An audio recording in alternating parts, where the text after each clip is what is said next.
Okay. I want to start us off today with a question. It might sound a little abstract, but just hang with me. I promise it lands right in the middle of your Tuesday morning stress. Hmm. When was the last time you looked at a situation, a really bad one, like a crisis at work, a diagnosis, or a relationship just falling apart, and you saw something that completely contradicted the physical facts staring you in the face? That is a heavy opener. Yeah. And if I'm being honest, rarely. If the facts scream crisis, I usually just see a crisis. Right, of course. Most of us trust our eyes. If the bank account is empty, we see poverty. If the medical report is bad, we see sickness. We live by that whole seeing is believing mantra. Mhm. But the material we're diving into today, it just completely challenges that fundamental assumption. It posits that this what you see is what you get approach is actually, well, it's a form of blindness. That's a fascinating concept. We're really talking about the limitations of human perception itself. Exactly. So today we are doing a deep dive on the concept of spiritual vision. And we're basing this entirely on the teachings of Watchman Nee. Now, for anyone who doesn't know the name, Nee was a major Chinese church leader in the 20th century. And he wasn't writing this stuff from like an ivory tower or a comfortable university office. He spent the last 20 years of his life in prison for his faith. Which I think is just crucial context. When a man in a prison cell talks about seeing beyond your circumstances, Right. he isn't speaking metaphorically. He's talking about survival. He's talking about how you maintain sanity and hope when your physical reality is literally four walls and bars. Surgical is the word I keep coming back to with Nee. He breaks down the human interior with this incredible precision, and the source material we've got today unpacks his framework of three distinct levels of vision: natural, soul, and spirit. Hmm. And the central argument is that most of us, even very religious or, spiritual people, spend our entire lives stuck on the bottom two floors. And that's really the mission for this deep dive, Yeah. right? To figure out how to get to the top floor. Because according to Nee, moving between these levels doesn't just change your opinion on things. It shifts your entire reality. Your whole reality. It dictates how you handle a crisis, how you deal with your relationships, and frankly, whether you live a life of anxiety or a life of peace. So let's get into the architecture of this. Three levels. We have to start on the ground floor. Nee calls this level 1, natural vision. This is the default setting. It's the factory setting for every human being. Natural vision is perception limited strictly to the five senses, human logic, and natural reasoning. So just the raw data. Just the raw data. You're relying entirely on what your brain receives from the outside world. The source material uses analogy here that I thought was just brilliant. It compares living with natural vision to looking at a piece of sheet music but never actually hearing the song. It's such a powerful image. Think about it. A complex symphony written on a page. You can study it. You can analyze all the black dots. You can count the time signature. You can be factually, technically correct about every single marking on that paper. Right, you know all the facts. But if you never hear the sound, you have completely missed the entire point of the composition. You know the notes, but you miss the spirit. That feels like a diagnosis of modern life. We are obsessed with the facts of our problems. We just collect data points. The source lists some examples that, they hit pretty close to home. Financial issues, illness, relational conflict. When we look at these with natural vision, what are we actually seeing? We see the obstacle. Yeah. That's it. If you have financial trouble, natural vision sees the bill. It does the math. Income minus expenses equals disaster. Totally logical. Yeah. If you have a conflict with your spouse, natural vision just tallies the score. They said this, they did that. It creates a case file. And it's so hard to argue with because it's true. The bill is unpaid. The spouse did say that mean thing. It's not hallucination. It is factually true, but Nee would argue it is spiritually blind. He connects this to the biblical concept of the flesh. He references Romans 8, arguing that the natural man simply cannot comprehend spiritual things. It's not that he's stupid, it's that he's using the wrong organ. Huh. I like that. You can't use logic to find God any more than you can use your ears to smell a flower. That's a great way to put it. Wrong organ for the job. So if you're living on this level, which, let's be honest, is where I spend about 90% of my day, what is the emotional result? What does life feel like here? Fear, anxiety, and crucially, a total reliance on self-effort. If your vision is limited to the physical giant standing in front of you, your only response is to run or to fight it with your own, limited strength. You see the problem, so you assume you have to be the solution. Exactly. That sounds exhausting. It is. It's the recipe for burnout. You are literally carrying the weight of the visible world on your own shoulders. Okay, so that's the trap of the visible. Level 1. Now, let's take the elevator up a floor. This is where I think it gets really nuanced and where a lot of people, myself included, get tripped up. Level 2, vision of the soul. Hmm. Oh. This is the tricky middle ground. It's definitely an improvement over just staring at physical objects, but it has its own set of illusions. So before we unpack it, we probably need to define terms because soul is a word people throw around so loosely. When Nee says soul, he's being very specific. Wait, Oh, absolutely. In his anthropology, the soul is completely distinct from the spirit. Sure. He defines the soul as the seat of our personality. So that's the mind, the emotion, the will. okay. So vision of the soul is essentially psychological insight or, intellectual understanding. It's the ability to perceive thoughts, motivations, emotional undercurrents. Okay, give me a real world contrast. How does level 1 differ from level 2 in a conflict? Okay, perfect. Let's say someone screams at you in a meeting. Level 1 natural vision sees a jerk. It hears the volume of the voice, sees the red face, feels the threat. The reaction is biological, fight or flight. Okay. And level 2? Level 2 vision of the soul looks deeper. It sees the psychology. You might think, wow, this person is just projecting their insecurity because the project is failing, or they have unresolved anger issues from their past. You're seeing past the surface event to the internal mechanic. Which sounds like a good thing. I mean, we pay therapists a lot of money to help us develop that kind of insight. Empathy, emotional intelligence, these are virtues. They're virtues for human relationships, absolutely. Nari isn't saying psychology is bad. But here is the massive red flag the source material throws up. It is so easy to mistake vision of the soul for vision of the spirit.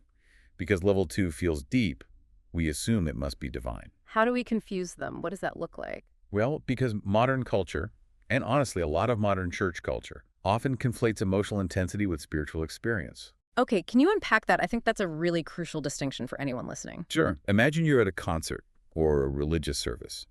The music swells, the lighting is perfect, the crowd is singing. You feel this massive emotional release. You're crying. You feel lifted. Level 2 vision looks at that experience and says, I had a powerful spiritual encounter. And Nee would ask. He would ask, was it spiritual?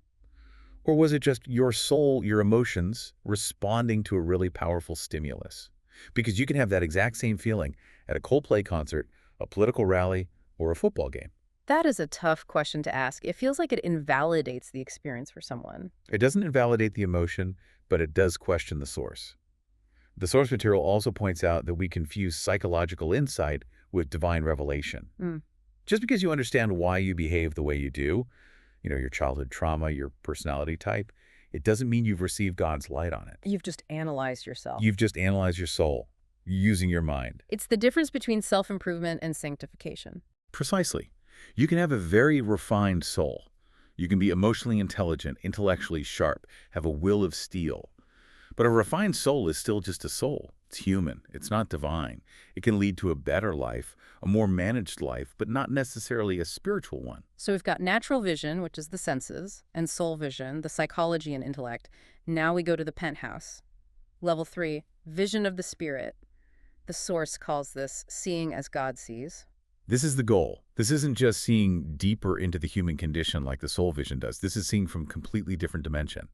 It is the ability of the regenerated spirit to perceive the eternal reality that exists behind the temporary one. There is a classic story in the source material that illustrates this so perfectly. It's the story of the prophet Elisha from the Bible. I love this because it's so cinematic. It really paints the picture. It's the perfect case study for this whole framework. So, to set the scene, the context is war. An enemy army, the Syrians, has surrounded the city where Elisha is staying. They are there specifically to capture him. Elisha's servant wakes up early, goes outside to stretch, and looks over the wall. And he uses his natural vision. He does. And what does he see? Horses, chariots, soldiers, a literal army surrounding them. He sees the undeniable facts. And his reaction is a pure level 1 reaction. Panic. He runs back inside and yells, "Alas, my master, what shall we do?" It's a pretty reasonable reaction. I mean, they're about to be slaughtered. But Elisha isn't panicking. No. Elisha's operating on level 3. He's totally calm. And he prays a very strange prayer. He doesn't pray, God, kill the Syrians. He doesn't pray, God, send a helicopter to get us out. He prays, Lord, open his eyes that he may see. He prays for a vision upgrade for his servant. Exactly. And when the servant's eyes are opened, his spiritual eyes, The text says he saw that the mountain was full of horses and chariots of fire all around Elisha. Okay, I want to pause here because this is the pivot point. The physical army didn't disappear, right? The Syrians were still there. That is the key point. The facts on the ground did not change. The threat was still physically present. But the reality had shifted. The servant saw the spiritual substance behind the material form. He saw that the divine forces vastly outnumbered the physical threat. It's almost like he put on a pair of augmented reality glasses. He was seeing a layer of truth that is usually invisible but is actually more real than the physical. That's a good analogy. Yeah. Spirit vision is discerning God's presence and activity within the circumstances, not in spite of them. It changes how you navigate the crisis. Instead of just seeing a difficult person, you see them as God sees them. You see their potential in Christ, not just their current mess. Or seeing a problem not as a roadblock, but as a divine setup for something. Right.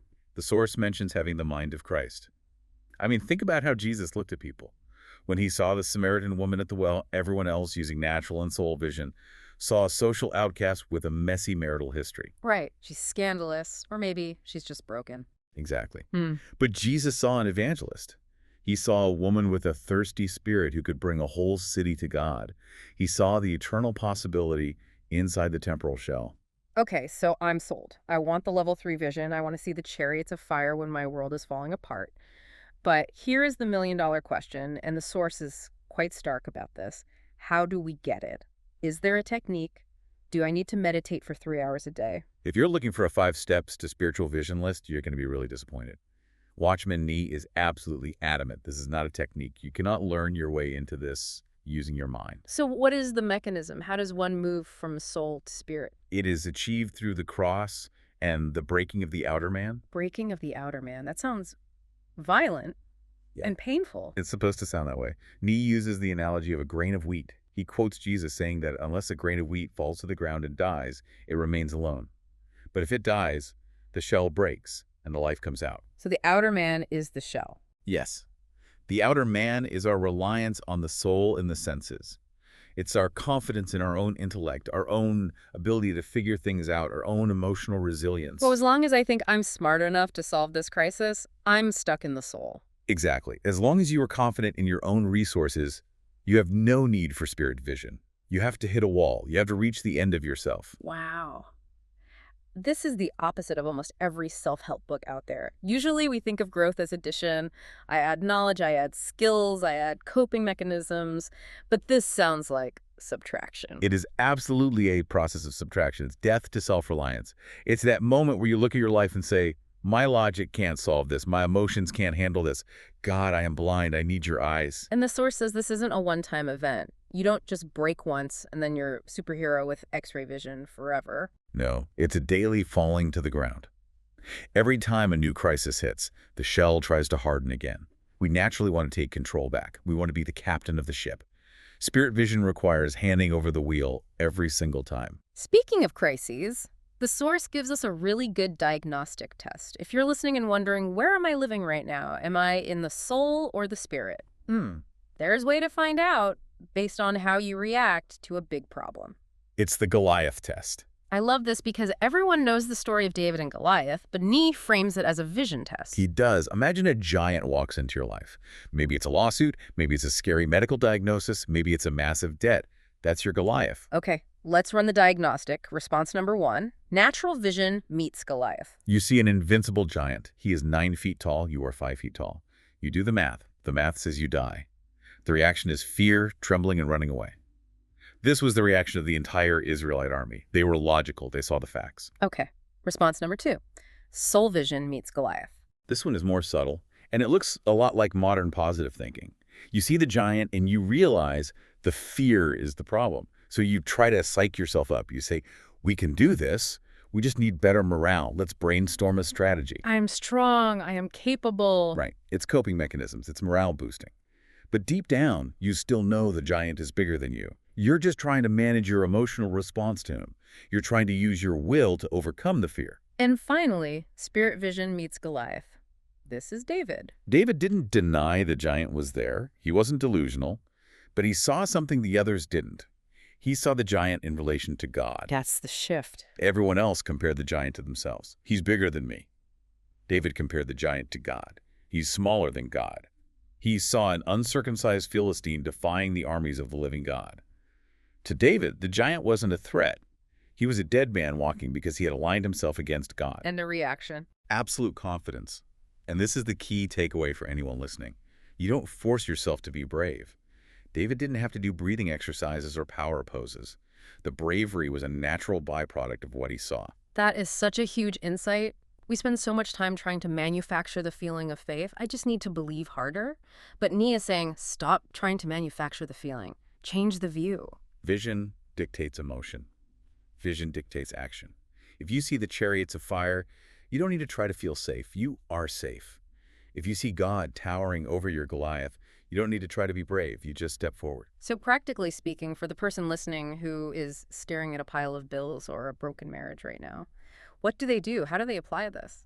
The invitation is to pause, to just catch yourself sliding into natural vision. It's gravity. It happens automatically. You wake up, you see the problem, you panic. But you have to stop and recognize that those things are seen and temporary. You have to ask for that breaking. You have to pray Elisha's prayer, Lord, open my eyes. It's shifting from how do I fix this to God, what are you doing in this? Yes, and it relieves a lot of pressure, doesn't it? It's not about gritting your teeth and trying harder. It's about asking for sight. It transforms the Christian life from a struggle into a discovery. Let's just recap quickly before we sign off, just to lock this in. We've got the 3 floors. Level 1, natural vision trapped by the senses and logic. Level 2, soul vision, psychological insight, beneficial but ultimately human-centered. And level 3, spirit vision, seeing reality from God's perspective, seeing the chariots of fire. And the path between them isn't a technique. It's the surrender of our own understanding. It's the breaking of the shell. I want to leave everyone with the thought from the source material that I found really provocative to chew on. It references 2 Corinthians about the unveiled face. And the idea is that we are transformed into the same image just by beholding the glory of the Lord. It's a beautiful concept. We usually think we change by disciplining ourselves, by following rules. But the source says we change by beholding. The act of simply looking at the spiritual reality is what transforms you. Not your willpower, just your vision. It changes the definition of the Christian life from a to-do list to a to-see list. When we see correctly, we act correctly. So next time you're facing a problem, before you run and before you try to psychoanalyze it, stop. Ask yourself, what am I seeing right now? Am I seeing the giant or am I seeing the God who stands above the giant? It makes all the difference in the world. Thanks for diving in with us. Keep your eyes open. We'll catch you on the next deep dive.